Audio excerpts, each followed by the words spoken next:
Wednesday night Bible study where we have been walking through the book of Romans, and this littler book of Romans by a fellow named N.T. Wright. It's called N.T. Wright, the For Everyone's Bible Study Guides, and this guide is on Romans. We use this book for is a conversation starter, because our Wednesday night classes, well, all of our classes in this room are just basically a conversation. If they're going away, I hope. And what we do is we get together and we read a piece of scripture, and then we talk about what jumps out to us. This book, you don't have to have it, but this book helps us to have prompts for questions.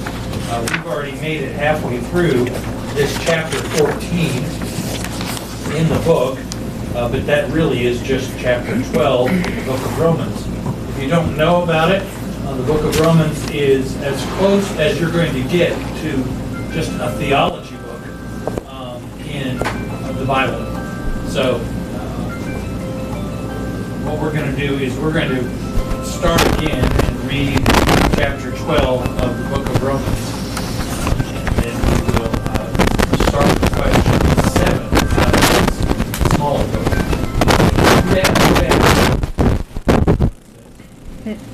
My phone rings. Somebody basically read chapter 12 of the book of Romans for us. I'll do it. And so, dear brothers and sisters, I plead with you to give your bodies to God as a living Son for you. Let them be a living and holy sacrifice, the kind you will find acceptable. This is truly the way to worship Him. Don't copy the behavior and customs of this world, but let God transform you into a new person by changing the way you think. Then you will learn to know God's will for you, which is good and pleasing and perfect. Because of the privilege and authority God has given me, I give each of you this warning. Don't think you are better than you really are. Be honest in your evaluation of yourselves, measuring yourselves by the faith God has given us. Just as our bodies have many parts and each part has a special function, so it is with Christ's body. We are many parts of one body, and we all belong to each other. In His grace, God has given us different gifts for doing certain things well. So if God has given you the ability to prophesy, speak out with as much faith as God has given you. If your gift is serving others, serve them well. If you are a teacher, teach well. If your gift is to encourage others, be encouraging.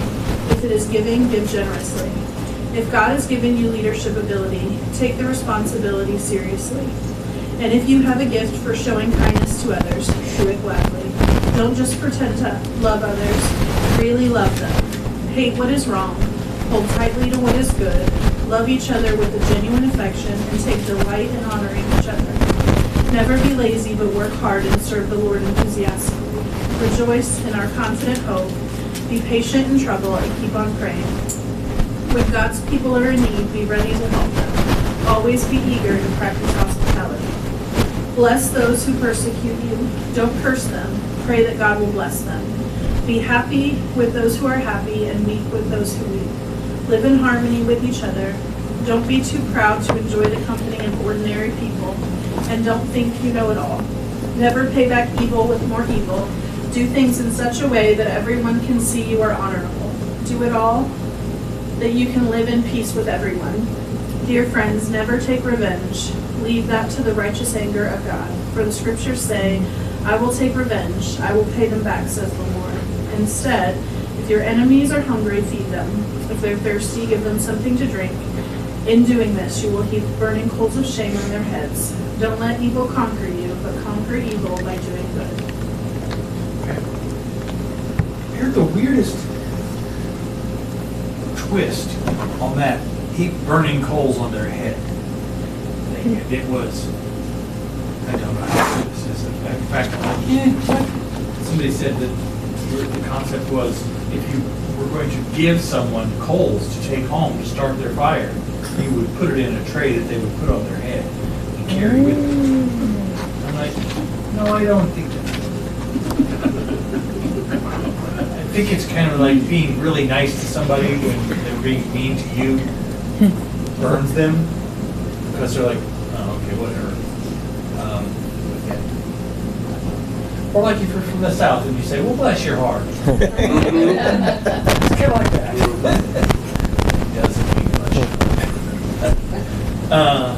Okay, so question 7.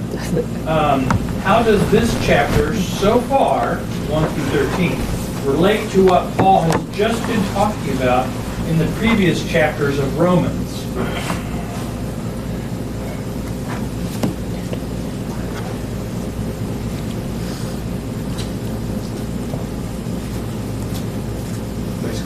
I would have known this answer 2 weeks ago when we first looked at the chapter, but now. Well, he's related many times that there are many parts. It's not just two different things. Everybody has a certain role they play, and if you do that part, don't try to do somebody else's part. Just do what you're supposed to do, and things will work out.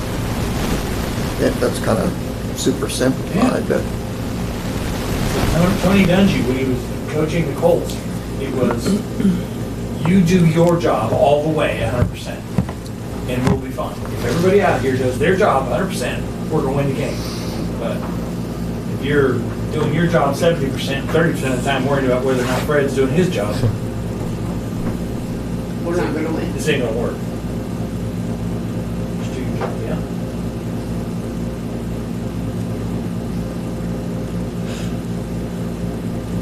Anything else? Yeah, he's telling us that the way we do it in the world is not the way to do it. That's true too. Yeah. What would be wrong about the way that we do it in the world compared to what he's talking about here? So a lot of what he says here in kind of his leading up to and 11 is along the lines of, if you're doing it to glorify yourself, you're doing it for the wrong reason. All right, so I should want to help Ted because I want to help Ted, not because I'm like, ooh, that'll make me look good. Ted'll tell everybody how great Ted will tell everybody how great I am. Hey, that Bradley, he's swell. The idea behind it needs to be that I'm helping Ted because Ted's a member of my church and I care about Ted's well-being and I'm in a position to help Ted. And that should be as far as it goes. Or hey, you need prayer and I'm going to pray for you. I'm not just going to pop on and be like, I'll say a prayer for you tonight, and then like my own comment 49 times. Not that I've done that, but I mean, you know, we were all teenagers once. It's really talking about how when you are doing it right, you are not thinking about the good deeds as being anything other than I'm going to help. You're not thinking about the outcome, Right. like what it does for you. Exactly. it's not a transaction. Exactly. You're not expecting something later because you did that. Correct. It's very hard as humans to get out of the transactional way of existing with each other. We even do it as husband and wife with each other. I'll do this if you'll do that. Or what do you give me if I do that? Or any other distasteful, 90 other comments that go through my head because, yeah, that's who I am. You know, we do that. We're very transactional in our way of behaving with each other. Well, but that's the way the world is now, and that's what he's saying is, look, everything in the world is.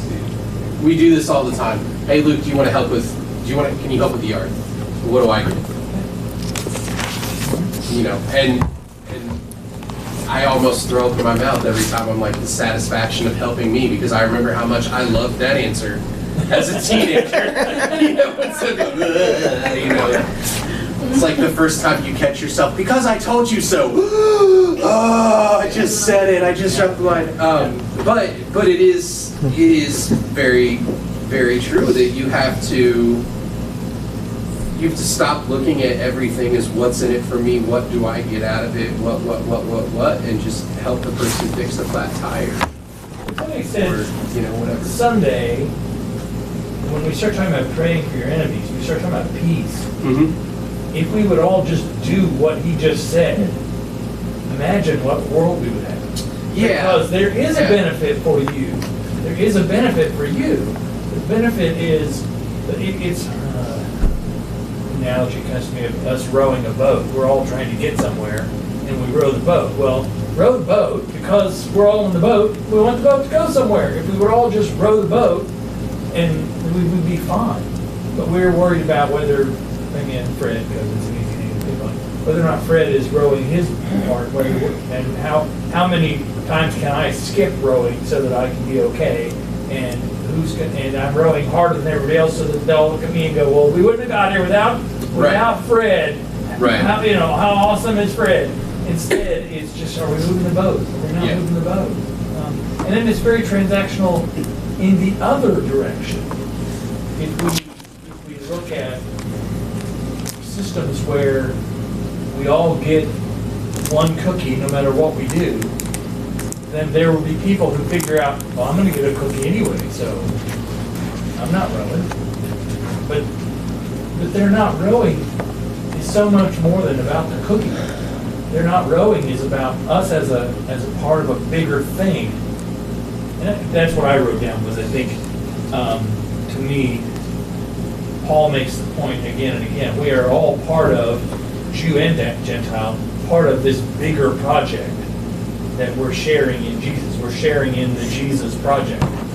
And if we can think of that Jesus project, if you will, where that came from, then we can move forward as being part of the bigger project. Well, and if you're praying for your enemies in the way that you should, you're also taking some of the anger and the guilt off yourself that you'll be carrying because you don't need to. Does the prayer There's a relief. There's a relief in that, saying, okay, I give this person to God. Yeah. I wish them well. I'd like to see him become a preacher in prison. But I don't have to carry that. If he gets out, I'll kill him. Yeah. You know, or have somebody else do that. It's just like, let God take care of it. For enough cigarettes, we get him killed while he's in prison. Wait, but You just need a good 5 ramen and you can get anything done. there we go. No. So I know a guy. I think there's an idea that he's dancing around that's kind of like the whole mentality of if everybody's serving, everybody's going to get fed. You don't have to worry about you. You just worry about taking care of the people around you, and he will take care of you because I just helped a servant, and he's gonna know, hey, you got me, I got you, we get them, you know, and so it really does kind of just boil down to that, you know. We're all meant to be servants, and if we're all serving, we're all taking care of each other, everybody's taken care of, then you don't have a reason to sit around and be like, I'm here for my free cookie. it's tough when you're in a situation where you are the only one rowing, or you're the only one rowing hard, and other people are just trying to figure out how to get by. And that's where faith comes in. That's where somebody's talking about. Faith comes in. It's like, you just have to know the great balancer of books will balance the books. Or you may think you're the only one rowing. Yeah. Stop taking inventory. Just keep doing your thing. God knows. Well, and the other thing is, he knows Fred isn't rowing because Fred's got a torn rotator cuff, and he really wants to, and he can't. So you just stay in your lane. That's what I get from the whole thing. And I was going to say maybe just me, but it's mind your business. Find out what you're supposed to do and do it. And then when you do it right, with everything that you got. Don't waste time going over here doing this or doing this. If you're the only one rowing, that doesn't matter. God didn't tell you to check on the other people rowing. He told you to row. So just row. Whether 100 people are rowing or you're the only one, he didn't tell you to count people. He told you to row. So this is like mind your business. Right. You don't have to worry about what other people are doing. You, like Ted said, you can pray for them and really wish them well, wholeheartedly. But then you have to give it to God and let it go, because you just got to keep rowing. That's all you're supposed to do. You're not supposed to try to win people over. Like, we're not a club where I have to convince you to join. You have to decide. You could get 3 followers like I got 3 followers, and then they get 3 followers. Right, but this doesn't go that way. You're not... You get to heaven, you get big room. Because you do want people to come to God, but you're not the ticket. You just tell them what you know, and then they have to decide whether they want to come or not. You can't force people to love God. Nope. God doesn't even force people to love God.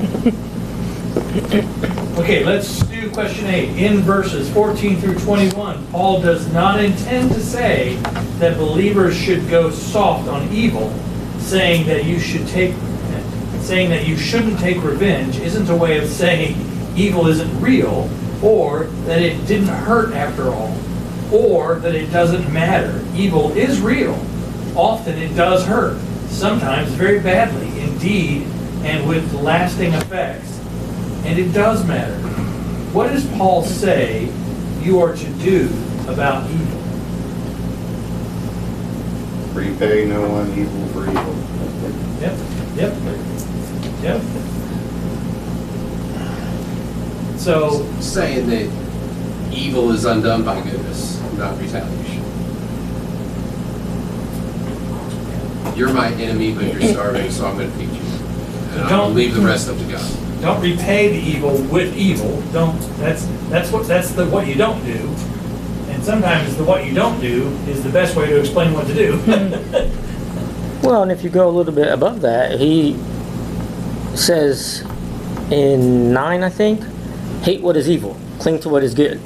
So before he goes through all of that, right, before he goes through all of that, he tells you evil is not good. So he's saying we don't get to pass judgment.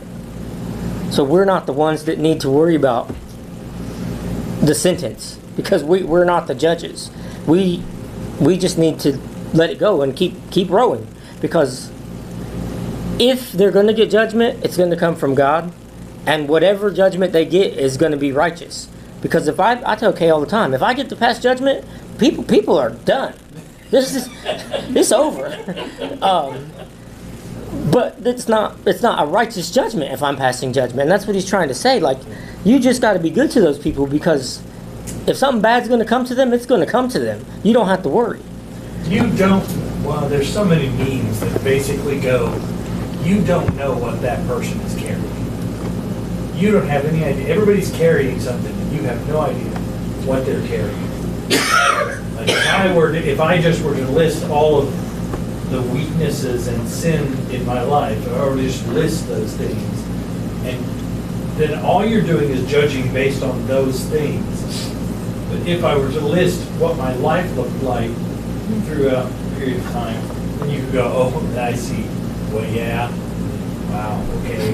I see how we got there. But there's the thing. He knows. He knows more than me how I got there. That's why sometimes I'm like, well, we're all watching so-and-so die and he gets the death penalty, and you know that he did some evil, awful thing to somebody, and you're like, he's going to hell. And I'm like, I don't know what the big guy's going to have to say when he gets there, because he may just give him a big old hug. Say, you dude, come here. What in the world? That was awful, and I understand that, but I know what you went through that brought you there. I know what broke you, so to speak. One of my favorite snarky things that Jesus does is... and he does, he's good, isn't he? He's good. He knows how to hand it out. Is at the end of John, when Peter's asking him about John, Jesus looks at him and says, Yeah. what business is it of yours? You follow me. And I think that's where this is all leading.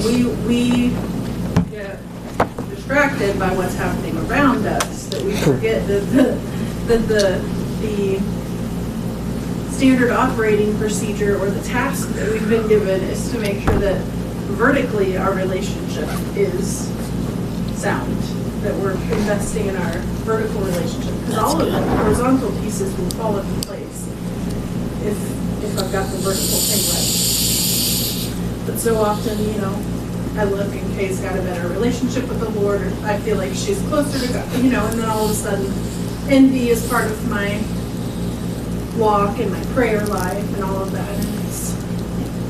And I really love that Jesus was like, what business is it of yours? You follow me. Okay. All right. Reminds me, Kate tells me in Genesis, when Jesus comes and he says, who told you? Yeah, that's right. Like, I can only imagine. He just sees him with leaves on and stuff, and he's like, what the fuck? Like, Who told you? You know, like you do little kids when they got like marker all over their face or something. And I never saw it like that until Kay told me, and I was like, that was exactly what he did. He came, what in the world is going on here? Ooh. When did naked become a problem? Right. What are we doing here? Yeah. Step out for 1 minute.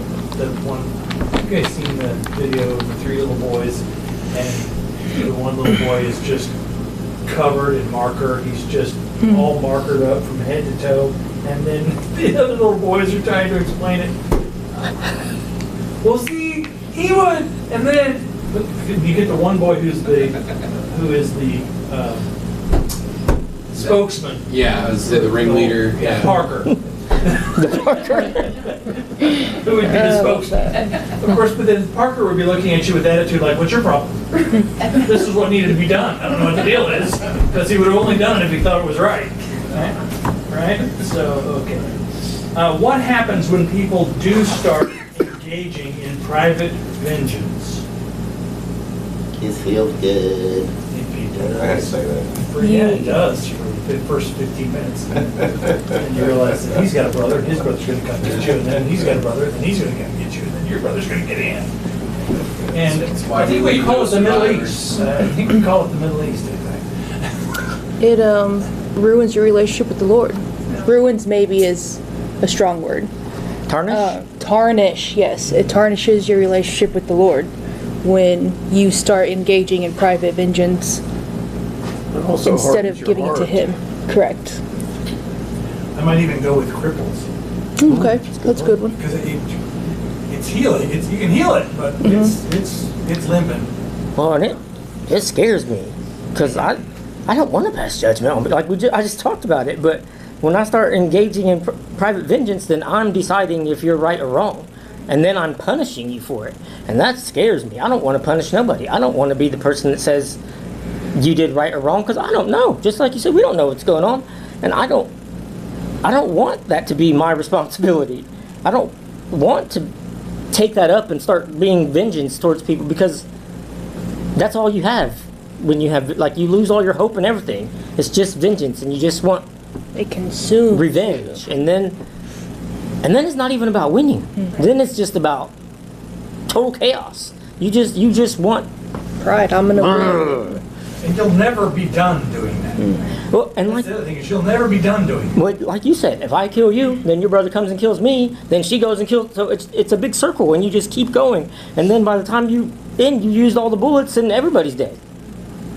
Did you, that reminds me of 2 things. One, there was an Andy Griffith show where there's these 2 families that have been feuding forever, and they stand out in the front porch and shoot at each other.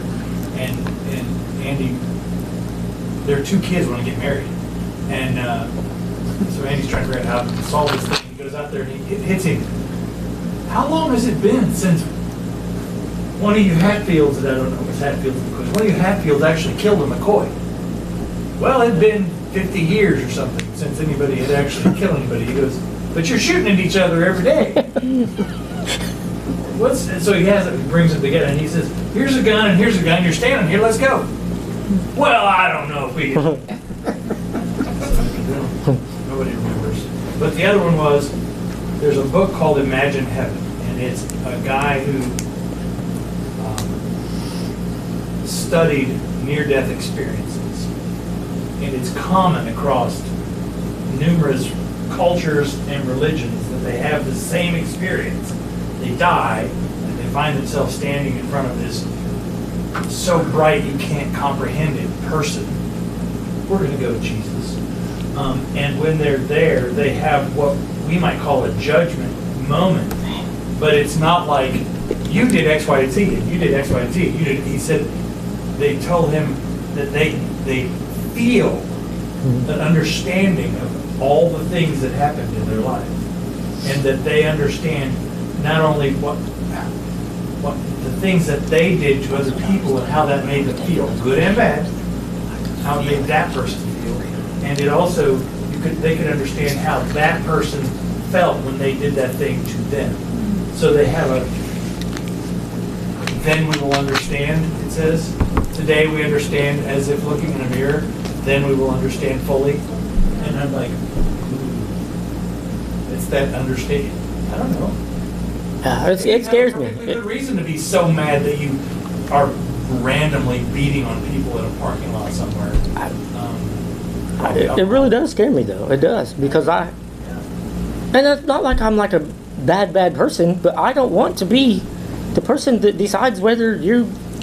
Like, I would never tell somebody, oh, so-and-so's going to hell, because, like, I would never say that, because I don't decide who goes to hell. No. And, like, that's, like... Have you ever been on jury? No, I've had jury duty, but I just don't go. And they never call me, they never arrest me, nothing has ever happened. It's okay, I'm trying to tell you, it's like... If you're listening, you don't have to go to jury duty, nothing happens. I love it. I'm not judging. Well, neither's right. He doesn't go to jury duty. He's absolutely not joking. I think that, it all boils down to the Lord says that we should have no other gods before Him. And if we take justice into our own hands, we're elevating ourselves to God. See, I know. It scares me. Yep.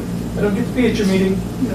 Isn't that funny, though, how so often people who don't believe in God, who say, I don't believe in God, I don't believe in God. Why don't you believe in God? Because blah, blah, blah, blah, blah. Does that mean I'm going to hell? Well, you don't believe in God. Why is that even a concern to you? You don't believe in it. Your concern with me is that I believe in something you don't believe in, and you're concerned with the consequence of the thing you don't believe in? Okay, let's examine that. Okay, how does society make sure that this engaging in private vengeance thing doesn't happen? How do we stop that? We kind of already talked about it. How do we stop that from happening? You just don't do it. Yeah, we just talked about that, didn't we? Yeah. I think a lot has to do also with your environment. Because if you have people like this in your life, you're not as prone to think worldly if all your friends are Christian-bound people. And a particular vein of Christianity, because there are a lot of very vengeance-minded. So to me, I think sometimes it comes back to the culture you were raised in. Mm-hmm. There are cultures where, as a man, if somebody beats up your brother, if you don't go beat them up, you're horrible. You may run out of the family. It's dishonorable. Yeah, it's dishonorable to not go and take vengeance. In fact, the Old Testament has a whole bunch of stuff about the avenger of blood. That's a thing. Sounds like a superhero. Well, that's what I was about to say. I don't remember where it was at, but it was literally the guy was killed and the brother refused to marry the wife, and it was like, oh well, you're super dishonorable, be gone. And it was just. That's why they Tell were, me at Christmas every year. I ain't married her. And it wasn't even. that's why they had sanctuary cities. They literally had sanctuary cities where you could escape from the avenger. But you of did blood. not leave that city Don't you come ever. out of town. Boy, I'll get you. Yeah. And they could do it legally then. I can hear Jesus saying to the fellas when they came up and asked him, well, Moses said we could divorce our wives, and all we had to do is give her a certificate of divorce. And Jesus said, you have those lightning strike scripture moments. One of the lightning strike scripture moments for me was Jesus saying, Moses let you do that because your hearts are hard. Now wait a minute, what other things are in here are the Moses let you do it parts? I want to know those parts, because there's a lot of them I think are those parts. And one of them is you are allowed to go and kill the person who hurt your family or killed your family member. You are allowed to be the avenger of blood, and I just feel that feels very Moses let you do it because your hearts were hard moment to me. Because Jesus says, don't do that. Well, I mean, it's super easy. Like, I've had to be talked off the ledge of being like, hey, the cops are going too slow on this, and I'm having a real hard time not just going after this guy on my own. Take care of this. Or whatever. It's super easy because, like most things, we want it done in our time. okay, well, it's not done right now, not right this second, not whatever, but also like, you know, is anything done in our time that's good? Like, it's called instant gratification, but it's not instant sanctification. Like, it's, you know, like there's the slow burn, and then there's the quick one, and the quick one's usually where you get yourself in trouble, you know. But it's the easiest thing in the world is to be like, I want to make them hurt. Why? Because they made me hurt. Never ending. But yeah, no, it's not. That's the other thing that I was going to say earlier too. Is that's one of the things about why we shouldn't do it, and you shouldn't take revenge, is because it's never enough. Because even if I do actually cause Kay more hurt than what she caused me, I'll never think that I've crossed that line. I'll be like, I haven't even begun to bring my wrath upon you. And she's over here like, I dinged your car with my door and you killed 3 dogs. Like, what are we doing? It was really expensive paint. You don't understand. He's on a roll. Don't stop it. Okay. It says the Mosaic law, and I'm not sure what that means, but provided asylum for those who killed someone unintentionally. The killer could flee to the designated cities of refuge. Yeah. I killed them. Yeah. Yeah, well. But I mean, you could do your dirty work and then flee and Well, I thought be done with it. Maybe this is just me misunderstanding. I thought there was like some attachments to that, like it was more like manslaughter level. Like, I killed Ray, but I did not set out to kill Ray. I did not do it on He purpose. said That's what unintentionally. he's Okay, saying. yeah, He yeah. intentionally killed him. And if it was without a witness, it takes Takes two. at least 2 Okay. other people to have to be a witness. If it was done without a witness, there's a body and there's you that say, I killed him. Yeah. Oh, he Act- fell off a donkey. Well, where did Yeah. he get all these stone marks? The donkey, when he Kicked took him. off running, kicked it backwards because he hightailed it for the sanctuary tables. running in Like, place. Yeah. He's got to do that standing burnout. Nice. It was Ray with the coconuts. Just throwing rocks and fucking coconuts. Man. But in 19 it says, "Do not take revenge, dear friends, but leave room for God's wrath. For it is written, 'It is mine to avenge, I will repay,' says the Lord." Deuteronomy. What? Oh. And lots of times I would think that, and I would have that. And so in my heart, I would be like, wait till God gets to you. Wait till God gets to you. Wait till you get God's wrath. But that's not what this is saying. This is not saying hold on to that and point at people and God's going to come for you. And that's what I thought it was for a long time. But it's not saying that at all. It's not telling you to point out God's going to do something to them. Because that's just as bad as saying I'm going to do something to them. That's sticking in your crawl still. That's you carrying around. Right, and it's Them being hurt is kind of your whoopee. right. You're just waiting for your big daddy God to come and protect you, and that's not how it works. No. I did used to do that a lot. I'd be like, God's gonna get you. How is Christ himself an example of living out what Paul calls for? How is-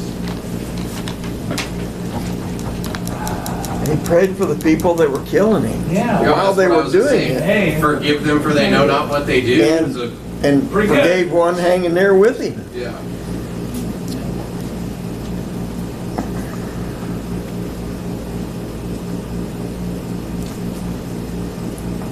Okay, number 12. I have a one-word answer for this one, so it's such a long question for a one-word answer. The early part of Romans 12 deals with what we might call the inner life of the church. The last section, 14 through 21, is about how Christians behave within a wider public world. How would the wider world respond to seeing the church live out what's described in 14 through 21? There'd be way more believers, way more Christians, Inspired. more peace. attraction. They would be attracted to it. Yeah. Well, and that's what it They would be is. inspired. Yeah. When people that don't believe in God come to church and they see what God, like they see God there. Because when God comes, when we come to church, He's here among us. It's not like we're just, again, we're not a club. We're not here to like eat donuts. We're here because the Lord is here. And when they see that and feel that, they want to know. They're curious. Where did that come from? How come you all got this and I don't? And that's where that would be all the time. If we lived like that, that would be all the time. Yep. People would just always say, well, because they do that now. People chase whatever, elephant cream to make your skin less wrinkly, or mosquito bites to make your cheeks look better. Yeah. They chase whatever. Yeah. And so if they saw a real thing, they would grasp onto it and see that it's not whatever the next thing is. I'm not even going to admit one because y'all are laughing already, but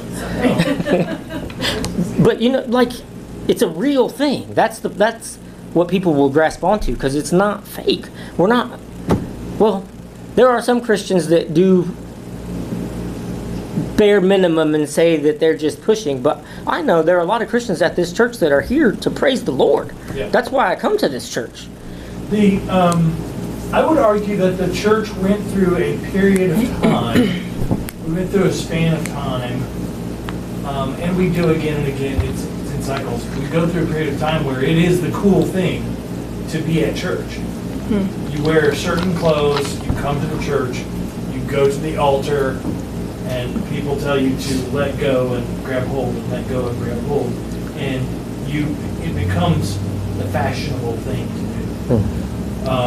So there are those times, but I think genuine, like he's saying, Right. genuine people who will love on you and care about you and are here worshiping the Lord and He's with us. I think about Bradley all the time when it comes up, because we were in a Monday thing, and I said, I love you. And he was like, I don't understand that. Like, you don't even know me. And like, just little things like that. That's what people that don't believe in God don't understand it. They really don't. Like, it's such a foreign concept to them that somebody can just give them love for nothing, that when that happens, they don't know what to do. It's like when you scare somebody and they're like, that's what happens when you give them love and they're like, I don't know. Short circuits does not compute.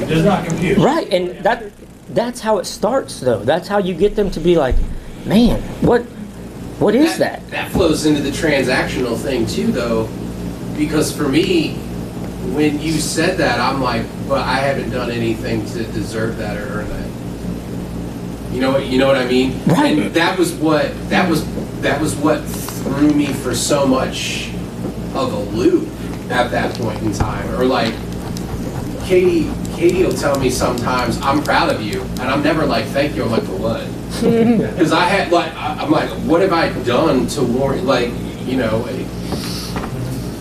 because so much of my mind is still clinging on to that I have to earn someone's affection. I have to earn the right to have someone be nice to me. I have to earn X, Y, and Z, or then I don't deserve it. That's cultural too. It's very deep. And it's totally wild, because like now I 100% get what Ray's saying, and I love him the exact same way back. But at the time, I was like, cool, man. Like, that's, yep. What did you bring me to? No, just like, no, but. Our very first meeting, I told everybody, I do not want to make any more friends. I already have enough friends. I'm just here for the Bible study. I don't want to be friends with none of you. And now we're all friends. Two of us walked out to the car, looked at each other, and said, "Challenge accepted." But I did. The very first meeting, I was like, "Hey guys, I just want y'all to know, I'm here for Jesus. I don't care about any of you. I got enough friends. You don't want to be my friend. I'm kind of weird. I got a touch of autism. Let's just read the book." That was his whole that's range. exactly what happened. Not a touch, the whole. That's exactly what happened. And So I think of ways that play out, and one of the ways that plays out is when you want to make someone a slave or your enemy, one of the first things we do culturally is we make them not human. Mm-hmm. We dehumanize whoever they are. Okay, so like in order for us to have black slaves, we had to say that they were closer to apes than they were to humans. And so they weren't humans, and so we could enslave them. In order for us to take the Native Americans and cram them all down into a corner of Oklahoma, we had to go, well, they're not really like us. They're not Savages, humans. man. They're savages. Yeah. They're evil and awful. And same with them to us when they were grabbing our families that went out west and tying them to a pole and setting them on fire while they were alive and skinning them. It wasn't because they thought they were the same as them. But that's what we do. So the opposite of that is you make someone a full human, look them in the eye and talk to them when they appear to be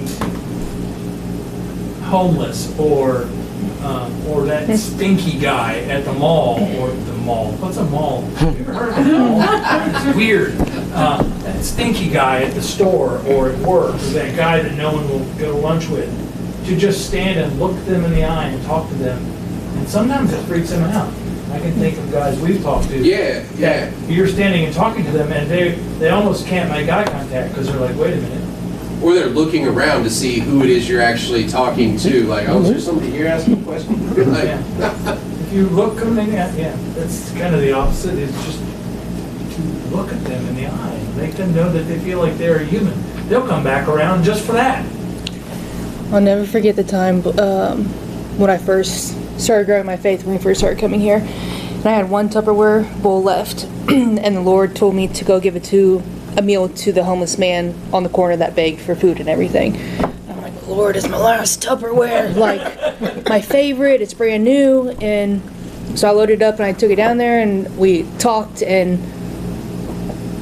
very compassionate, and he was telling me his story and his name and what he needed. And so then I took him a Benadryl a couple days later, and he was like, oh, aren't you the lady who gave me the spaghetti? And I was like, yeah. And he was like, here, and pulled out the Tupperware that he held for days until he saw. And I was like, what is happening right now?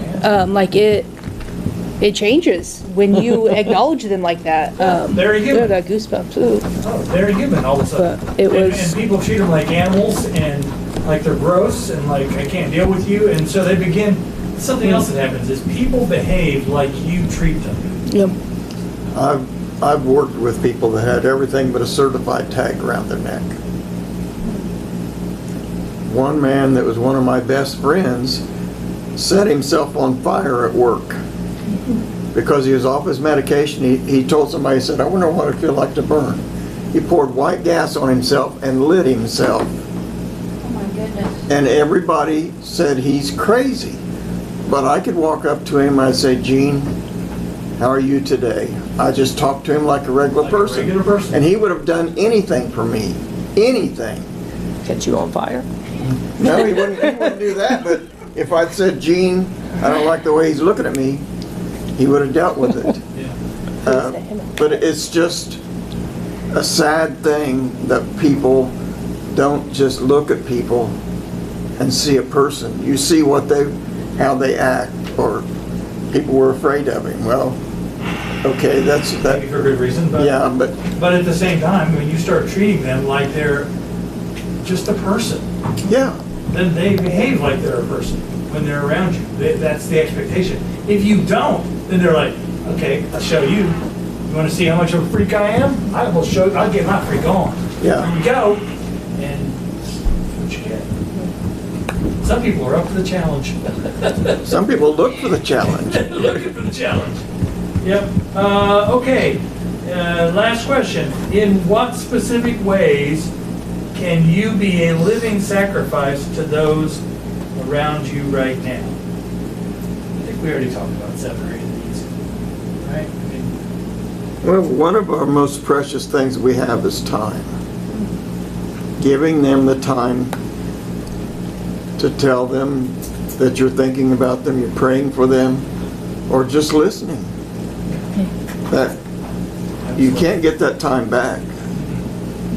But that may be the biggest thing that we can do for someone is just acknowledging that they're a person and just letting them tell you what they want to say. Sometimes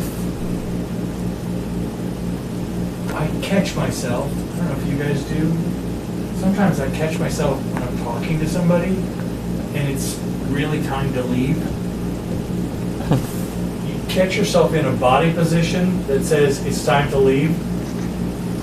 So I catch myself and I'll make myself go, wait, reposition, put your arms down, cut it out, it's gonna be fine. Where you start subconsciously going towards the door. Yeah. Oh, absolutely. Yeah. End of class, I've caught myself doing that a couple of times too, where it's like I'm trying to herd people out. Yeah. And you're like, just chill out, dude. Mm-hmm.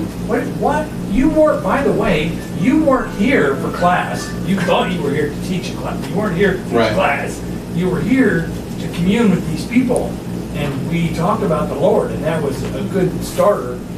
You're here to be with these people.